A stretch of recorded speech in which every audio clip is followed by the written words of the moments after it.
Renovation നടക്കുന്ന സമയത്ത് തന്നെ നമ്മൾ വാഷിംഗ് മെഷീൻ വെക്കാനുള്ള സ്പേസൊക്കെ കൃത്യമായിട്ട് തീരുമാനിച്ചിട്ടുണ്ടായിരുന്നു. പക്ഷെ മറന്നുപോയൊരു സംഭവമുണ്ട്. ഈ വക സാധനങ്ങൾ എവിടെ വെക്കും എന്നുള്ളത്. അപ്പോൾ ഇപ്പോൾ അവിടെ ഒരു ഗ്രാനൈറ്റിൻ്റെ പീസ് അങ്ങനെ നിൽക്കുന്നത് കൊണ്ട് കുറച്ച് റിസ്ക്കിയാണ് അവിടുന്ന് കുനിഞ്ഞെടുക്കുക എന്നുള്ളത്.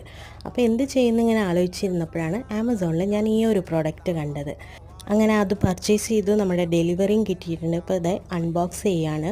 Washing machine റാക്കാണിത്. വാഷിംഗ് മെഷീൻ്റെ മുകളിലായിട്ട് വരുന്ന രീതിയിലാണ് ഈ ഒരു റാക്ക്. അപ്പോൾ ഇത് ഇങ്ങനെയാണ് ഇത് ബോക്സ് ചെയ്തിട്ടുള്ളത്. അപ്പോൾ ഈ പ്രോഡക്റ്റ് നമുക്ക് ഇങ്ങനെയാണ് കിട്ടുന്നത്. ഇനി നമുക്കിത് ഇൻസ്റ്റാൾ ചെയ്തെടുക്കണം. ഒരു പസിൽ ക്രാക്ക് ചെയ്യുന്ന ലാഘവത്തോടെ തന്നെ നമുക്കത് ചെയ്തെടുക്കാവുന്നതേ ഉള്ളൂ. അതിനുള്ള സാധനങ്ങളൊക്കെ അവർ തന്നെ പ്രൊവൈഡ് ചെയ്യുന്നുണ്ട്. അത് സ്ക്രൂ ടൈറ്റ് ചെയ്യാനുള്ള എൽഎൻ കീയും എല്ലാം അതിൽ തന്നെ ഉണ്ട്. പിന്നെ അതേ ബോക്സിൽ അതിൻ്റെ ഇൻസ്റ്റലേഷൻ സ്റ്റെപ്പും കാണിച്ചിട്ടുണ്ട്. അപ്പോൾ ഇതാണ് നമ്മുടെ ഫൈനൽ ലുക്ക്. ലിങ്ക് ഞാൻ ഡിസ്ക്രിപ്ഷനിൽ ഇടാം കേട്ടോ.